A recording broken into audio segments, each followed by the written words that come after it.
Misty Villa is located on the mountainside of Mount Donglan. On the surface it is patrolled and guarded by a group of ferocious soldiers, but how many experts it has in secret is not known to outsiders. Moreover, because Misty Villa belongs to East Vanquishing Prince, only people who think their lives are too long would come here to cause trouble. Outside of Misty Villa, there are two huge stone lions and two soldiers who wear black armors standing upright on the sides of the main entrance. They glance outward constantly and look like two lone, proud pine trees. Their large, strong bodies have a natural air of murder. That murderous air is what only soldiers who have really gone through bloody battles can possess. Third Prince. The two black-armored soldiers kneel down suddenly and say respectfully. Qin Yu quickly jumps down from the tiger's back. The black eagle is standing firmly on his shoulder. Qin Yu is obviously very happy and excited at this moment. He runs through the entrance at a very fast speed and at the same time he says laughingly to the two soldiers, "Uncles, please stand up quickly." The two black-armored soldiers stand up. There is a hint of fondness in their eyes as they see Qin Yu's small body rush into the main yard. Ha ha! Big brother and second brother must be soaking in the hot spring. Without thinking much, Qin Yu runs directly toward the hot spring in the west garden of Misty Villa. He even murmurs, "Humph, humph, I'm obviously the master of Misty Villa. How dare these two guys enter the hot spring without my permission?" After a short while, Qin Yu has arrived at the villa's west garden. He stands akimbo then suddenly points with his right hand. Glaring at the two people in the hot spring as if he is indignant he says, "Hey you daredevils, I'm the master here. How dare you get into the hot spring without my permission?" Qin Yu could only utter a loud cry before a hand reaches out and pulls him. He loses balance at once and falls toward the hot spring. "Hey! I haven't taken off my clothes," cries Qin Yu. His body falls into the hot spring with a loud splash, sending out countless sprays of water. The black eagle, which is standing on Qin Yu's shoulder, has to flap his wings hurriedly to have the luck to avoid falling into the hot spring. Otherwise this mighty eagle would have become a soaked chick. Ha ha, Xiao, don't you dare be so arrogant to your older brothers. You've gone too far. While your brothers work their butts off day in day out, you soak in this hot spring, and it's the hot spring of Misty Villa, no less, says a juvenile very indignantly, but there is a hint of amusement deep in his eyes. Qin Yu forcefully spits out a gulp of water. His whole body is drenched. He looks angrily at the juvenile before him. "Second brother, so it's really you. I knew it was you. Only you would pull me into the water. Big brother would never do that." Qin Yu quickly takes off his gown and pants. He jumps into the hot spring wearing only a pair of shorts and looks resentfully at his second brother Qin Zheng.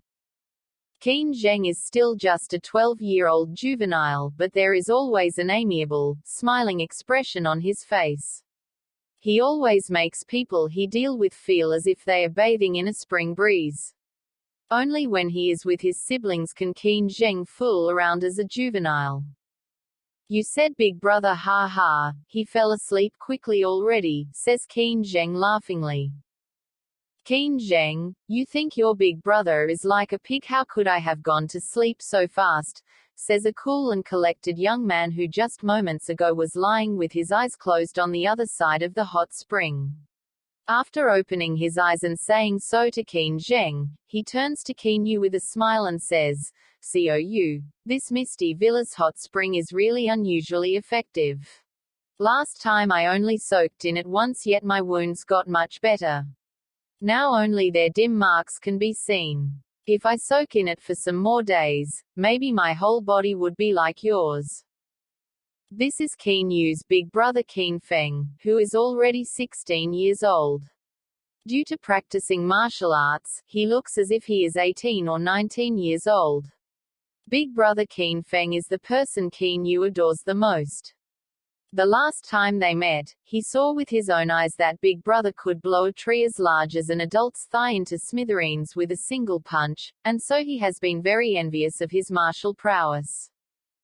Hearing Big Brother talk about the unusual effects of the hot spring, Qin Yu stands up in a very mischievous manner, sticks out his little chest, raises his little head and says proudly, "Of course, there's no question that Misty Villa's hot spring is unusually effective. Humph. Can't you see who Misty Villa's master is? It's none other than your little brother." This brat. Both Qin Feng and Qin Zheng burst out laughing. As Qin Yu has not seen his big brother and second brother for a long time, they enjoy messing around together. But Qin Feng and Qin Zheng give Qin Yu a slight advantage because they both dote on this little brother of theirs. They all lack a mother, so naturally they care more about their little brother. After playing for quite some time, Qin Yu lies down comfortably and quietly in the hot spring. Qin Feng and Qin Zheng also lie down. "Aren't you very busy, brothers? How could you have time to visit me?" asks Qin Yu. "Father." Seeming to notice that he has said something wrong, Qin Feng immediately says, "It's nothing really. It's just that there's no business in the army for the moment, so I returned. Father also allowed this. Then I found second brother and brought him along." Qin Zheng also nods and says to Qin Yu with a smile, "That's true. You may not know that to find the time for this visit I had to try hard. But even so, I only got a half-day break. After half a day, I'm hurrying back." "Me too. After a half day I'm leaving with second brother," says Qin Feng apologetically. "Oh. Only a half day," responds Qin Yu. He is obviously a bit disappointed. His earlier excitement and mischievousness are totally gone. Qin Yu has 3 relatives, his father and his 2 older brothers. Father is so busy that he has only visited him once for the last 2 years. It is so hard for him to meet his brothers this time, but after a half day, he will be all by himself again, or perhaps, to be more exact, he will still have Seo Hei, which is standing beside the hot spring. Qin Feng and Qin Zheng exchange a look. They both feel powerless. Qin Yu suddenly smiles and stands up. "Big brother, father went over there in the immense wilderness. He taught you a lot about the art of war, didn't he?" asks he immediately. "I know father is very good at marshalling forces. Grandpa Lian told me so." "That's right. Father's art of war is terribly good. When he and I were carrying out land battle chess drills, it took me a half year of practice to barely meet his demands." Qin Feng seems to be remembering those days. He says unconsciously, "Father's art of war is truly extremely good." "Big brother." Qin Zheng looks at him. Qin Feng's heart skips a beat. He cannot help smiling bitterly inside. He knows he was careless about what he said. Qin Yu does not seem to take notice of that. With a very excited expression, he starts to talk with Qin Zheng and Qin Feng about what has happened to them these days. The 3 brothers chat in the hot spring for a long time. Then only after having a dinner party do Qin Feng and Qin Zheng leave. Outside of Misty Villa, Qin Yu, dressed in a black brocade robe, follows his 2 brothers with his eyes as they are going away and waves his hands. "Goodbye, big brother, second brother." Qin Yu's eyes twinkle non-stop. Qin Feng and Qin Zheng turn their heads around and smile to Qin Yu. Then they jump onto 2 fierce tigers. There are about 100 crack soldiers behind them, who are also riding fierce tigers. In a short time they have already disappeared on the mountain road without a trace. At a place down the mountain road, Qin Feng and Qin Zheng are riding 2 fierce tigers side by side. "Big brother, this time you were careless with your words. Yu doesn't like stuff like scheming or policy making. Also, because of his Dantian's problem, he can't practice to become a military commander. So, he can't do well in both military and literary arts. Father's energy has been spent on the two of us, whereas Qiu couldn't see him in a whole year. He's been all by himself. You said father and you had conducted land battle chess drills for a half year. What do you think he felt about that? Says Qin Zheng to Qin Feng. He is obviously very annoyed. Qin Feng says with a forced smile, second brother, I wasn't paying attention at the time. After that I regretted saying so as well. Suddenly, Qin Feng's face hardens.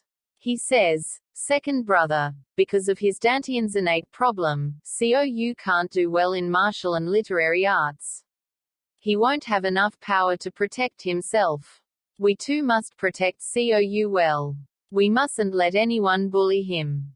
If anyone dares to bully Qiu, I'm going to make them regret being born, says Qin Zheng with a trace of cruelty in his eyes. In a short while, the two brothers and the bodyguards behind them have left Mount Donglan and rush for Yan City. Late at night, on Mount Donglan, a small, thin body is sitting on the top of the mountain in cold breezes. A black young eagle is standing quietly on his shoulder. Qin Yu is watching the starry sky in this way, but there is a look in his eyes that is much more mature than that of other children of the same age. Every day, he either reads books in the study alone or ponders alone. This has given Qin Yu a mind far superior to that of an 8-year-old kid. Xiao, Qin Yu suddenly utters, but his eyes are still looking up at the starry sky. The black eagle on his shoulder makes some movements, its pitch-black eyes move around a couple of times, but it does not understand what its owner just called it for. Qin Yu suddenly has a faint smile on his face, a sparkling happy smile. Xiao, do you know when I was very little, father often stayed with me and cared a lot about me. After those 12 teachers came, he let me follow these teachers to study. Even though I didn't like those things, I tried hard to force myself to study them so that father would be happy. I learned those characters very fast, and father even called me a prodigy, but after that. He pauses for a moment then continues. I remember very clearly, when I was 6, in the secluded courtyard of father's mansion, those 12 teachers said something like I wasn't fit to become a ruler. Then Uncle Feng said my Dantian was problematic and couldn't accumulate internal energy, making it impossible for me to pursue martial arts. After that I came to Misty Villa. From then on father no longer paid attention to or cared about me. At that time I didn't know what a Dantian is, and didn't know what a ruler is. So I even thought that father really let me come here to play. But Qin Yu lowers his head and nips his lips. His eyes look very depressed. In these 2 years, I also asked people like Uncle Wong about the meanings of Dantian and ruler. I think I already understand why father no longer paid attention to me. Qin Yu pauses again and looks up at the starry sky. I really don't like those books on scheming and policy making. In fact I forced myself to study them. I really want to see father smile and to hear him accept and praise me, but those scheming books, those cruel books. I forced myself and suppressed my dislike to read them. I know all about those schemes and stratagems, but I can't bring myself to execute them. I can't carry them out. Father, I really can't. Qin Yu cries bitterly in a low voice. His thin and weak body quivers. Xiao, standing on one side of him, moves its eyes around and cleans Qin Yu's face with its little wings. Qin Yu leans his head and looks at the young eagle on his shoulder. Then he embraces it tightly to his bosom. The eagle remains silent in Qin Yu's bosom as if it knows its little master's mood at the moment. Xiao, I really want to hear father's praise, want to see his happy smiles, really want to. Mumbles Qin Yu in an increasingly low voice. At a secret place on the top of the mountain, the 3 experts who secretly protect Qin Yu sigh endlessly. Suddenly, a meteor cuts through the starry sky, radiating dazzling rays of light. For a moment in the sky the meteor's brilliance surpasses that of any star. Meteor. Qin Yu's eyes suddenly shine. He immediately releases Siohei from his bosom, stands up, closes his eyes tightly, puts his hands together before him. I wish father cared about me, just like how he treats big brother and second brother. I'm not afraid that he would spank or chastise me. I only want him not to ignore me. Qin Yu slowly opens his eyes and looks at the meteor, which has arrived at the horizon. Father once said a wish made before a meteor would come true. He couldn't have fooled me. It'll definitely come true. Looking into the starry sky, Qin Yu's childish face has a resolute expression. Suddenly, a brilliant idea springs to Qin Yu's mind.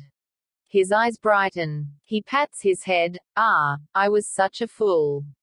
Martial and literary arts. Martial and literary arts. I can't do well in literature, but won't I succeed in martial arts either? Uncle Wong said there are many internal energy techniques in the world. Maybe some of them are suitable for my Dantian. Even if none is, who says practicing internal techniques is indispensable in martial arts?